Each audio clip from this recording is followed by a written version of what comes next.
Huminto ka at pakinggan mo ito ng mabuti dahil sasabihin ko sa iyo ang isang bagay na maaaring tunog kakaiba, pero ito ang purong katotohanan, lahat ng pinaniniwalaan mo tungkol sa tagumpay ay mali. Lahat. Hindi ito katalinuhan, hindi ito swerte, hindi ito talento. Natuklasan ko ito sa mahirap na paraan, at ang ibabahagi ko ngayon ay napakalakas kaya isa sa bawat 100 tao lamang sa buong mundo ang nangangahas na isabuhay ito, at sila ang halos kumokontrol sa lahat ng pera sa mundo. Ngayon, sabihin mo sa akin, paano kung lahat ng natutunan mo hanggang ngayon tungkol sa pagkita ng pera ay isang kasinungalingan? At paano kung kaya mong baguhin iyon sa loob lamang ng ilang buwan? Hindi ko kayang baguhin ang iyong buhay pero kaya mo. At sasabihin ko ang isang bagay na halos walang nakakapansin, hindi pera, hindi trabaho, hindi unibersidad ang tunay na nagpapabago ng buhay ng isang tao. Ito ay isang ideya. Tunog sobrang simple, hindi ba? Pero iyon mismo ang nagpapabago ng lahat. Ang mga ideya ang nagbabago ng kapalaran. Isipin mo ito, ilang beses ka na bang nagkaroon ng pag-iisip na maaaring magdala sa iyo sa mas magandang landas, pero iniwan mo lang dahil inisip mong hindi mo kaya? Ilang beses ka na bang gustong magsimula ng bago, pero may nagsabi sa iyo ng walang kikitain dyan at tumigil ka? Ang totoo, hindi ka nakatali dahil sa kakulangan ng pera. Nakatali ka dahil hindi mo pa nagawang magpasya na kumilos para sa isang makapangyarihang ideya. Nandyan din ako dati. Wala akong kahit ano, walang formal na edukasyon, walang karanasan, walang pera. Nagtatrabaho ako sa mga trabahong ikinahihiya kong ikwento. Isang araw, may nagbigay sa akin ng isang aklat. Isipin at yumaman. At alam mo kung ano ang nagbago? Hindi ang aklat mismo, kundi ang ideya sa likod nito. Ang posibilidad na mag-isip ng iba, na maniwala na maaari akong gumawa ng isang bagay na malaki. Ang ideyang iyon ang nag-angat sa akin mula sa isang napakababang sahod tungo sa humigit kumulang 9 milyong piso kada taon at pagkatapos, sa maikling panahon, kumikita na ako ng higit sa 50 milyong piso. At alam mo kung ano ang mas kamangha-mangha? Hindi ako naging mas matalino, hindi ako nag-aral sa kolehiyo, wala akong minana. Sinunod ko lang ang isang ideya hanggang sa dulo. Ngayon, hayaan mong itanong ko ito, paano kung isusulat mo ngayon ang isang ideya na maaaring magbago ng iyong buhay sa loob ng susunod na 12 buwan? Ano kaya yon? Marahil iniisip mo, pero hindi ko alam kung saan magsisimula. Ni ako mismo noon ay hindi alam. Nagsimula ako sa paglilinis ng isang sahig lamang para sa humigit kumulang 1,600 piso bawat buwan. Nakakatawa isipin yon ngayon, pero ang sahig na yon ang binhi na nagpasimula ng lahat. Sa maikling panahon, nililinis ko na ang mga opisina sa iba't ibang lungsod at kumikita ng higit pa sa inakala ko. Hindi dahil espesyal ako, kundi dahil hindi ko hinayaang mamatay ang ideya. Nais kong maunawaan mo ito, nagkaroon ka na ng magagandang ideya sa iyong isipan. Sigurado ako na minsan nang nangarap kang magbukas ng negosyo, magsulat ng aklat, magpalit ng karera, matuto ng bago at sigurado rin akong binitawan mo ang mga ideyang iyon dahil inisip mong wala kang pera, oras o karanasan. Ngayon, sabihin mo sa akin, ang mga palusot na yon ba ang nagbago ng iyong buhay? Nagdala ba yun sa iyo ng kasaganaan? Hindi. Kaya bakit ka patuloy na naniniwala sa mga yon? Ang katotohanan ay ang pinakamalaking balakid ay hindi ang mundong nasa labas, kundi ang nagaganap sa loob ng iyong isipan. Ito ay kapag iniisip mong, hindi kaya. Kapag pinapaniwala mo ang sarili mong wala kang kakayahan. Pero hayaan mong sabihin ko, walang naghihintay na maging perpekto ka. Ang buhay ay naghihintay lamang na gawin mo ang unang hakbang. Kaya, narito ang isang praktikal na bagay na maaaring mukhang simple, pero napakalakas ng kapangyarihan. Kumuha ka ng papel at isulat mo ngayon mismo ang isang ideya na kung maisa sa buhay mo, magbabago ng iyong pananalapi sa susunod na taon. Hindi mahalaga kung mukhang masyadong malaki o masyadong maliit. Isulat mo. Ang simpleng aksyon na yon ay maaaring simula ng lahat. Noong ginawa ko yon, parang katawa-tawa. Pero doon nagsimula ang lahat. At kung iniisip mong ito'y purong motibasyon lamang, sagutin mo ito, ano ang mawawala sa iyo kung susubukan mo? Ano ang mawawala kung magtagumpay ka? Habang iniisip mo yon, tandaan mo ito, ang mga ideya ay may kapangyarihan. Pero nagkakaroon lamang sila ng kapangyarihan kapag nagpasya kang kumilos. Ilang tao ngayon ang namumuhay ng kamangha-manghang buhay dahil minsang naniwala sila sa isang bagay na tila imposibleng mangyari. At ilan pa rin ang nakagapos dahil natakot sila. Saang grupo ka kabilang? Ngayon, hayaan mong hamunin kita sa isang bagay na hindi mo malilimutan. Paano kung ang ideyang nasa isip mo ngayon ang susi sa lahat ng pinapangarap mo? Ililibing mo ba ito muli? O sa pagkakataong ito, bibigyan mo ba ito ng tsansang baguhin ang iyong buhay? Lumaki ako na naniniwala sa isa sa pinakamalaking kasinungalingang naikwento, para kumita ng maraming pera, kailangan mong maging matalino. Nakaugat na sa akin ang ideyang iyon, at baka nakaugat din sa iyo. Mula pagkabata, naririnig natin na ang pinakamatalino, ang mga henyo, sila ang yumayaman. Pero sagutin mo ito, ilan ang kilala mong matatalino, nag-aral sa pinakamahusay na paaralan, at gayon pa man nababaon sa utang, may atrasadong bayarin, at punang alalahanin sa pera. At sa kabilang banda, ilan ang halos hindi nagtapos ng paaralan pero milyonaryo na ngayon? Paano nangyari yon? Naitanong ko rin yan sa sarili ko. Nang magsimula akong umangat, alam kong hindi ako naging mas matalino kaysa dati. Hindi ako nakapag-aral sa kolehiyo, wala akong mahahalagang kurso sa aking talaan. Bakit ako kumikita ng mas maraming pera kaysa sa mga taong may mga diploma na nakasabit sa kanilang dingding? Ang sagot ay simple pero napakalakas, hindi ito tungkol sa talino. Ito ay tungkol sa paraan ng pag-isip na walang nagtuturo. Ngayon, hayaan mong itanong ko sa iyo, gaano kalaki sa iyong kasalukuyang kalagayang pinansyal ang refleksyon ng paniniwala mo tungkol sa pera? Kung iniisip mong mahirap ang pera, para lang ito sa ilan, at kailangan mong maghirap para makamit ito, hulaan mo. Eksaktong ganoon ang mararanasan mo. Dahil ang iyong isipan ang lumilikha ng iyong realidad. Ito ay isang bagay na inabot ako ng maraming taon bago maunawaan. Akala ko noon na kailangan kong magtrabaho ng mas matindi, mas magpursigi ng pisikal, halos patayin ang sarili sa pagtatrabaho. Pero alam mo ba kung ano ang nangyari? Lalo lang akong napagod at halos ganoon pa rin ang kinikita ko.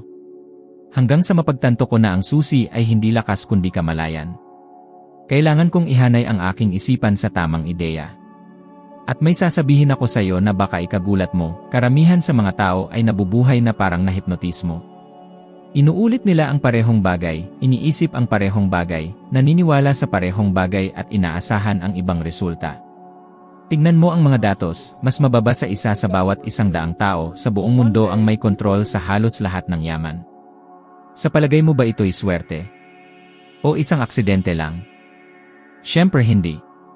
Natutunan ng mga taong iyon ang isang bagay na hindi itinuro sa iyo sa paaralan. Hindi mo na-attract ang gusto mo, na-attract mo ang kung sino ka at kung ano ang pinaniniwalaan mong posible.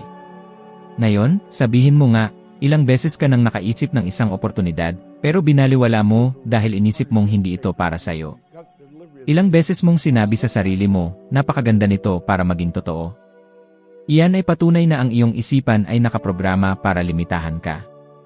At narito ang masakit na katotohanan, kung patuloy kang maniniwala sa parehong paniniwala, patuloy kang mamumuhay sa parehong paraan. Walang magbabago hanggat hindi mo binabago ang iyong pag-isip.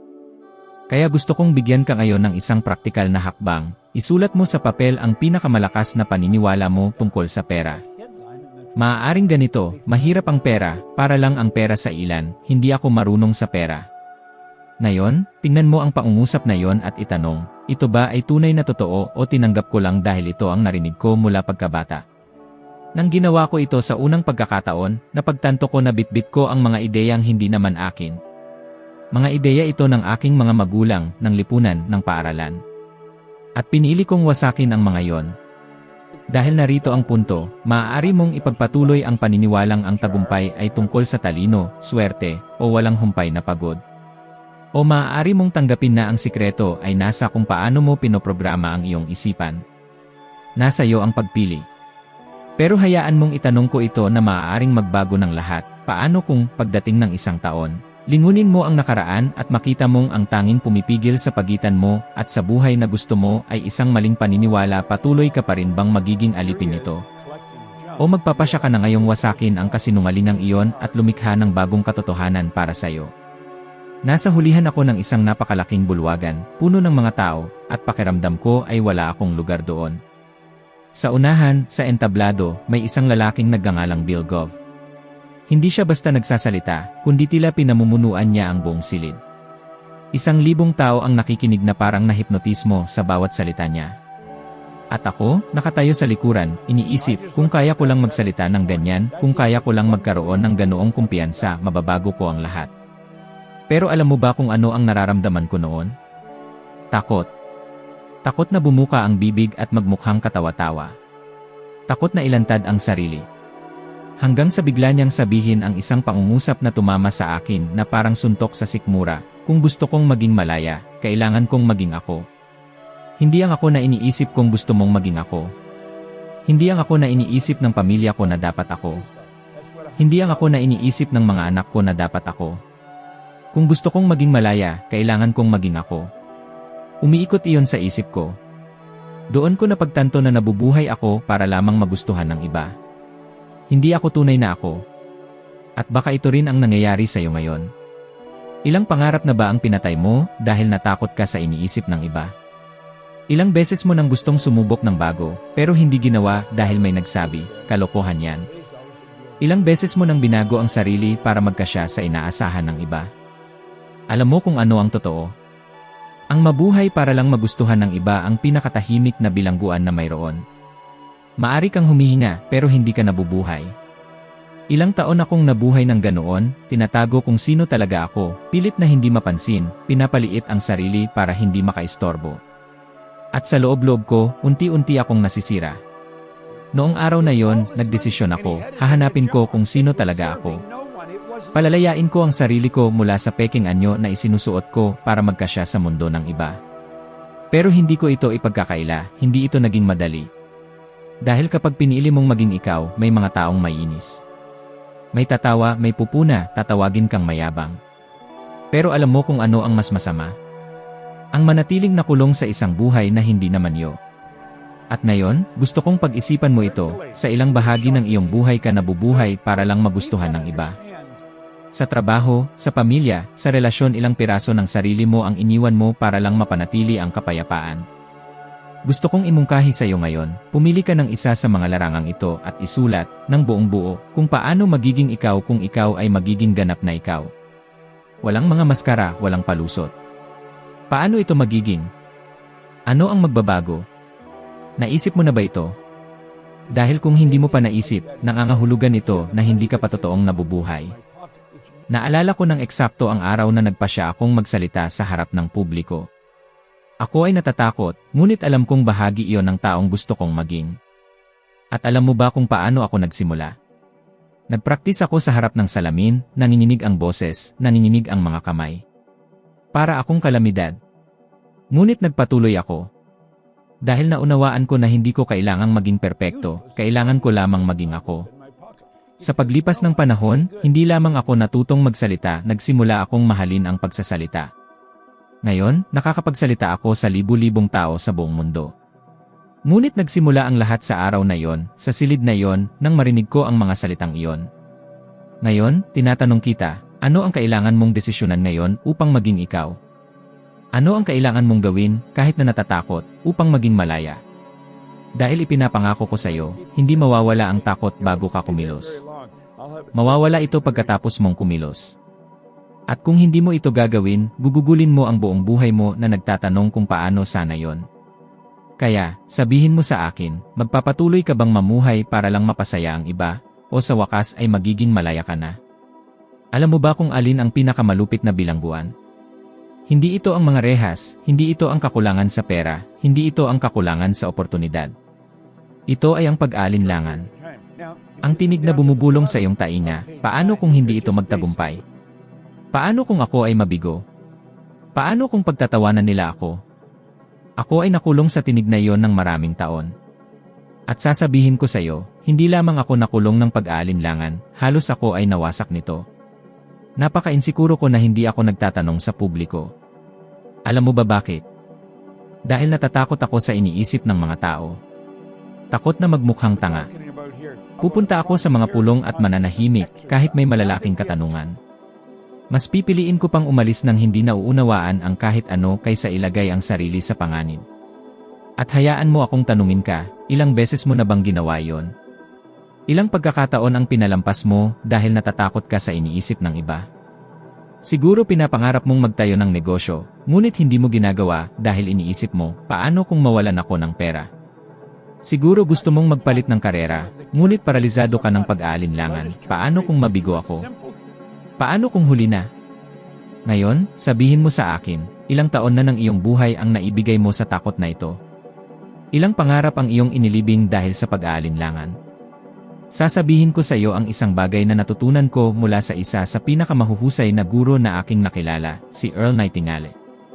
Sabi niya, tendensya natin na maliitin ang ating magagawa at, sa kakaibang dahilan, naniniwala tayong kaya ng iba ang mga bagay na hindi natin kaya. Nang una kong marinig iyon, iniisip ko, tama ngunit hindi para sa akin. Akala ko iyon ay tungkol sa ibang tao, hindi sa akin. Hanggang sa isang araw, naunawaan ko, buong buhay ko akong nabuhay na binababa ang sarili, iniisip na mas mahusay, mas may kakayahan, mas matalino ang iba. At alam mo ang aking natuklasan? Walang sinumang mas may kakayahan kaysa sayo. Mayroon lamang mga taong nagpasya na kumilos kahit natatakot. Ang pag-aalinlangan ay hindi kusang mawawala. Mawawala lamang ito kapag kumilos ka. Kailangan kong kumilos. Ako ay natatakot nang gawin ko ang desisyon na simulan ang aking unang negosyo. Wala akong alam tungkol sa paglilinis, ngunit sinabi kong. At alam mo ang nangyari. Nagkamali ako ng maraming beses, ngunit bawat pagkakamali ay pinatay ang kaunting pag-aalinlangan. Bawat hakbang na aking ginawa na pagtanto ko, kaya ko. Magagawa ko. At sa huli, ang negosyong maliit na nagsimula ay naging napakalaki. Ngunit wala sa mga ito ang mangyayari kung hinayaan kong mapangibabawan ako ng pag-aalinlangan. Ngayon, gusto kong maging tapat ka. Ano ang hindi mo nagawa sa nakaraang 12 buwan dahil sa pag-aalinlangan? Isang oportunidad? Isang proyekto? Isang pagbabago sa iyong buhay? Isulat mo ito. Dahil ito ang listahan na nagnanakaw sa iyong kalayaan, kaligayahan, at hinaharap. At bibigyan kita ng hamon ngayon dahil kailangan mong sirain ito. Sa loob ng susunod na 7 araw, pumili ng isang bagay na gusto mong gawin, ngunit kinatatakutan mo. Maaaring ito ay isang simpleng bagay, makipag-usap sa isang tao, humingi ng isang oportunidad, mag-post ng isang bagay na matagal mo nang nais ngunit nahihiya. At gawin mo. Kahit natatakot. Alam mo ang mangyayari. Sa unang beses, masakit. Sa pangalawa, magiging abala. Sa pangatlo, magiging magaan. At kapag napagtanto mo, nawala ang lakas ng pag-aalinlangan. Dahil narito ang katotohanan, ang pag-aalinlangan ay magnanakaw. Ninakaw nito ang iyong mga pangarap, ang iyong kapayapaan, ang iyong buhay. Ngunit ninanakaw lamang nito kung hahayaan mo. Kaya sagutin mo sa akin, magpapatuloy ka bang pakainin ang magnanakaw na ito o sisimulan mo na siyang patayin ngayon? Napansin mo ba kung paano, pagkatapos mong makabasa ng inspirasyonal na libro, manood ng nakaka-motivate na video, o dumalo sa isang seminar, lumalabas ka na puno ng sigla, handang baguhin ang lahat at, biglang, isang linggo pagkatapos, bumabalik ang lahat sa dati. Para bang namamatay ang apoy na iyon? At nagsisimula kang magtanong, bakit palaging nangyayari ito sa akin? Dumaan din ako rito. Nagbabasa ako, nanonood, nakikinig. Ako ay nagiging sabik, iniisip na natagpuan ko ang solusyon, ngunit pagkatapos, wala talagang nagbabago. At isang araw, naunawaan ko kung bakit nangyayari ito sa halos lahat ng tao. Hindi ito kakulangan sa kaalaman, kundi kakulangan sa paulit-ulit na pagpapraktis. Ang natutunan mo ng isang beses ay hindi agad dumikit sa iyong isip. Para itong pagsusulat gamit ang daliri sa buhangin, ang unang alon na dumating ay bubura sa lahat ng nakasulat. At sasabihin ko sa iyo ang isang bagay na maaaring tunog katawa-tawa, nang marinig ko si Earl Nightingale na nagsabing, may malalim kang reserba ng talento at kakayahan sa loob mo, inisip kong naintindihan ko na yon. Siyempre, iniisip ko, alam ko na ito. Pero alam mo ba? Hindi ko talaga alam. Akala ko lang na alam ko. Dahil ang pakikinig ay hindi pareho sa pag-unawa. Kailangan kong marinig ang parehong pangungusap ng higit sa 1,000 beses para tunay na matanggap ito. 1,000 ng beses. At ito mismo ang nagtatangi sa mga taong nakakamit ng pangmatagalang resulta sa mga taong palaging nakakaranas ng taas-baba, ang mga paulit-ulit hanggang maging bahagi nila. Dahil kapag na-install mo ang isang ideya sa iyong ilalim ng kamalayan, saka lang ito magsimulang kontrolin ang iyong mga aksyon ng otomatiko. At ito ang gusto kong maunawaan mo. Habang namumuhay ka lamang sa pamamagitan ng panandaliang motibasyon, wala ang magbabago. Ngayon, sabihin mo sa akin, Ilang beses ka nang sumuko dahil inisip mong hindi ito gumagana, samantalang kailangan mo lamang magtiyaga ng kaunti pa.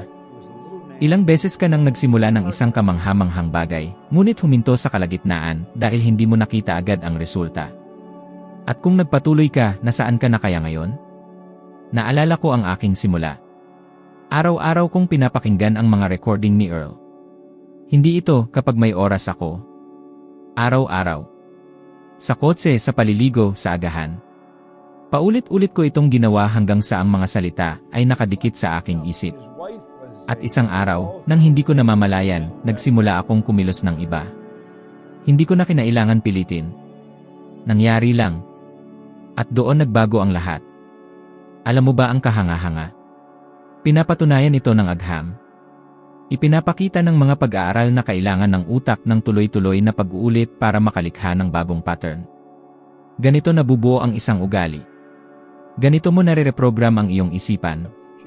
Kaya kung talagang gusto mong magbago, hindi sapat na marinig mo lamang isang beses. Hindi sapat na basahin ang isang libro at isara ito. Kailangan mong palubugin ang sarili sa ideya hanggang sa maging bahagi ito ng iyong pagkatao. Kaya gusto kong gawin mo ang isang praktikal na hakbang ngayon, pumili ng isang pangungusap na gagabay sa iyong buhay mula ngayon. Maaari itong maging simple, tulad ng may kapangyarihan akong lumikha ng kayamanan. Ngayon, ulitin ang pangungusap na ito 50 beses sa bawat araw sa loob ng 30 araw. 50 beses. Malakas ang boses. Parang sobra. Sabihin mo sa akin, gaano karaming oras na ang nawala mo sa paulit-ulit na negatibong sinasabi sa sarili mo? Gaano katagal mong sinasabi na hindi ka sapat, na wala kang pera, na hindi ito gagana? Kung kaya mong ulitin ang negatibo ng walang kahirapan, kaya mo ring ulitin ang positibo ng may kamalayan. Dahil narito ang katotohanan, hindi ka nagiging kung ano ang nais mo, nagiging ka kung ano ang iyong inuulit. Kaya tinatanong kita, ano ang pipiliin mong ulitin mula ngayon? Ngayon, ipapakita ko sa iyo ang isang bagay na halos hindi ka panipaniwala. Isang bagay na maaaring gulat ka dahil sumasalungat ito sa lahat ng itinuro sa iyo sa buong buhay mo. Ang nakakagulat na lihim ng tagumpay ay ang 99% ng mga tao ay palaging nagre-react at 1% lamang ang lumilikha. Tama yon. Habang ang karamihan ay naghihintay ng perpektong pagkakataon para kumilos, ang 1% ay lumilikha ng senaryong nais nilang maranasan. Ang karamihan ay tinitingnan ang kanilang bank account at iniisip, hindi ako pwedeng gumastos, hindi ako pwedeng mamuhunan, hindi ako pwedeng mangarap ngayon. Hinahayaan nilang ang balanse ang magdikta ng hinaharap. Samantalang ang 1% ay kabaligtaran, una nilang pinipili kung sino ang nais nilang maging, kung ano ang nais nilang magkaroon, at nagsisimulang kumilos na parang nakamit na nila ito. Pumapasok sila sa dalas ng nais nila bago pa man may pisikal na ebidensya. Tunog katawa-tawa. Ipaliwanag mo sa akin, paano mo iniisip na nakarating sa rurok sina Oprah Winfrey, Steve Jobs, o Michael Jordan? Swerte. Tadhana. Hindi. Natutunan nilang lumikha, hindi mag-react. At hayaan mong sabihin ko ang isang bagay na maaaring hindi mo gusto, kung hinihintay mo ang perpektong kondisyon, maghihintay ka habang buhay. Walang tamang oras, walang mahiwagang pagkakaalin sa labas. Ang tanging alignment na mahalaga ay nasa loob ng iyong isip. Ito ay kapag nagpasya kang kumilos ngayon, kahit na lahat ay nagsasabi na hindi. Ngayon, sabihin mo sa akin, paano ka namumuhay? Bilang lumikha o bilang nagre-react? Maging tapat. Ikaw ba ay may kontrol o nakasalalay sa mga pangyayari? Dahil narito ang katotohanan, kapag nag-react ka, ibinibigay mo ang iyong kapangyarihan. Nagiging biktima ka ng mga nangyayari. Kapag lumilikha ka, kinukuha mo ang kontrol at nagsisimula kang makaakit ng mga oportunidad na dati ay wala pa. Naalala ko nang sinimulan ko ang aking negosyo sa paglilinis. Walang senyales na magiging matagumpay ako. Wala akong pera, wala akong karanasan, wala ni sinuman na sumusuporta sa akin. Pero alam mo ba ang ginawa ko? Kumilos ako na parang isa na akong matagumpay na negosyante. Nagsalita ako tulad niya. Naisip ko tulad niya. Kumilos ako tulad niya. At biglang nagsimulang bumukas ang mga pintuan. Hindi ito mahika. Batas ito. Dahil kapag inilagay mo ang sarili mo sa dalas ng gusto mo, nagsisimulang mag-conspire ang lahat sa iyong pabor. At itatanong ko sa iyo ngayon ang isang tanong na maaaring magbago ng lahat. Ano ang gagawin mo ngayon kung taglay mo na ang buhay na pinapangarap mo? Paano mo iisipin ang mga bagay-bagay? Paano ka kikilos? Kanino ka makikipag-usap? Gawin mo ito ngayon. Dahil ito ang lihim na ginagamit ng isa sa bawat 100% at pinapalampas ng 99%. Hindi sila naghihintay na maging handa. Sila mismo ang nagiging handa sa daan. Gusto kong huminto ka sandali at mag-isip, ilang pagkakataon na ba ang nawala sa'yo dahil naghintay ka sa tamang oras? Ilang beses ka nang nagsabi, kapag may pera na ako, magsisimula na ako, o kapag handa na ako, susubukan ko. At gaano karaming oras ang nasayang mo dahil dito? Habang ikaw ay naghihintay, ang mga tagalikha ay abala sa paggawa. Kaya narito ang katotohanang maaaring magpalaya sa iyo, ang realidad ay nililikha mula sa loob palabas. Palaging, wala ang nagbabago hanggang sa baguhin mo ang iyong isip at kilos. Kaya tatanungin kita, patuloy ka bang magiging bahagi ng 99% na nagre-react o pipiliin mo ngayong maging isa sa bawat 100% na lumilikha? May tahimik na patibong na sumisira sa mas maraming pangarap kaysa sa anumang krisis pang-ekonomiya, ang ugali ng maliit na pag-isip. Marahil hindi mo napapansin, ngunit sa bawat pagkakataon na sinasabi mo sa iyong sarili, ito ay sobra para sa akin, ikaw ay pumipirma sa isang di nakikitang kontrata kasama ang karaniwan. At alam mo ba ang mas masahol pa? Ang maliit na pag-isip ay tila ligtas, tila maingat, tila lohikal. Ngunit ito ay isang ilusyon na nagtatali sa iyo sa isang buhay na hindi ka nasisiyahan. Alam ko ito dahil naranasan ko rin. Hindi ako nanaginip ng malaki. Hindi ako naniwala na maaari akong magkaroon ng higit pa kaysa sa isang karaniwang trabaho. Lumaki ako na naririnig ang mga pahayag tulad ng, maging realistiko, huwag humiling ng sobra, magsaya sa kung ano ang meron ka. At sa loob ng mahabang panahon, naniwala ako. Ngunit hayaan mong magtanong ako ngayon, sino ang nag-imbento ng patakarang iyon? Sino ang nagsabing kailangan mong makontento sa kaunti? Dahil sasabihin ko sa iyo ang isang bagay na magbabago sa pananaw mo sa lahat, ang maliit na pag-iisip ay hindi ka pinoprotektahan. Unti-unti ka nitong winawasak, pinapatay ang iyong pananampalataya at kakayahan na lumikha. Naalala ko ang isang partikular na araw ng aking napagtanto ito. Nakaupo ako, nakatingin sa isang piraso ng papel na may nakasulat na aking mga layunin. At sa totoo lang, ito'y katawa-tawa. Maliit, karaniwan. Mga bagay na alam ko nang kaya kong makamtan. At naitanong ko sa aking sarili, bakit ko ito isinusulat kung wala akong nadaramang kaba? Kung ang puso ko ay hindi bumibilis ang tibok habang tinitingnan ko ang listahang ito. Dito ko naintindihan, kung ang iyong mga pangarap ay hindi nakakatakot sa iyo, hindi sila sapat na malaki para baguhin ang iyong buhay. Ngayon, gusto kong maging tapat ka sa iyong sarili. Kailan ang huling beses na nanaginip ka ng ganito kalaki na nakakatakot ito? Kailan ang huling beses na naniwala ka sa isang bagay na tila imposibleng mangyari? Kung matagal na, mababa ang iyong pamumuhay kumpara sa iyong potensyal. Dahil ang iyong kapangyarihan ay hindi lumalabas sa kaginhawahan. Lumalabas lamang ito kapag naglakas loob kang lumampas sa lohika at pumasok sa larangan ng pananampalataya. At narito ang pinakamahalagang bahagi, kapag maliit ang iniisip mo, maliliit din ang na-attract mo. Ang batas ng atraksyon ay hindi maghahatid ng malaking resulta sa isang taong walang tapang na mangarap ng malaki. Lahat ay nagsisimula sa loob ng iyong isip. Kung hindi mo kaya itong imahinasyon, hindi mo ito maisasakatuparan. Gusto kong gawin mo ang isang ehersisyo ngayon. Kumuha ng papel at isulat ang isang layunin na mukhang imposibleng makamtan para sa iyo ngayon. Isang bagay na matagal mo nang ninanais, ngunit hindi mo nagawang isulat dahil sa iniisip mong sobra ito. Nasulat mo na?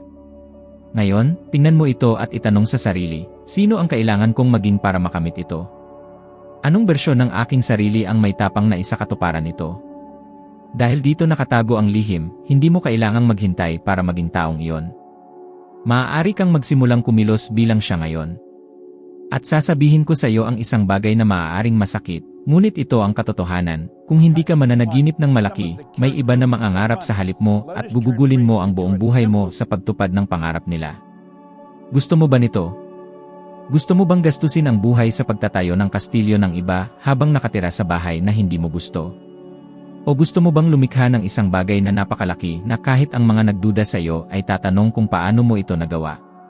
Kaya, hayaan mo akong hamunin ka, alin ang pangarap na inililibing mo dahil natatakot ka sa laki nito? At sagutin mo sa puso, kung ganito kalaki ang pangarap na ito, bakit sinusubukan mo pa rin kumbinsihin ang sarili na hindi mo kaya? Ngayon, sasabihin mo sa akin, patuloy ka bang mag-isip ng maliit dahil tila mas ligtas o magpapasya ka ngayon na karapat-dapat ka sa higit pa rito? Dahil isang bagay ang maaasahan mo, ang maliit na pag-isip ay hindi ka poprotektahan. Panatilin ka lamang nito na nakatali sa buhay na gusto mong lisanin. Ang narinig mo ay maaaring tila simple, ngunit ito ang eksaktong naghihiwalay sa mga taong nananatili sa parehong lugar mula sa mga taong lumilikha ng pambihirang buhay, ang paraan ng pag-isip, pagkilos, at pagpapasya simula ngayon. Wala ang nagbabago kung hindi mo unang babaguhin ang sarili mo sa loob. Ito ang pinakamahalagang punto, lahat ay nagsisimula sa iyong isip. Ngayon, kung naramdaman mo na ito ay may kahulugan para sa iyo, huwag tumigil dito. Ang susunod na hakbang ay nasa harap mo na sa susunod na video na makikita mo sa screen. Dito, tataas ka pa ng isa pang hakbang sa iyong pag-unlad sa karunungan at magiging isa sa bawat 100% na mas mahusay kaysa sa kasalukuyan mong sarili. Salamat sa iyong pagdalo. Hintayin kita sa susunod na video dahil doon mas lalong magkakaroon ng kahulugan ang lahat para sa iyo. I-click mo ngayon at ipagpatuloy ang paglalakbay kasama ko.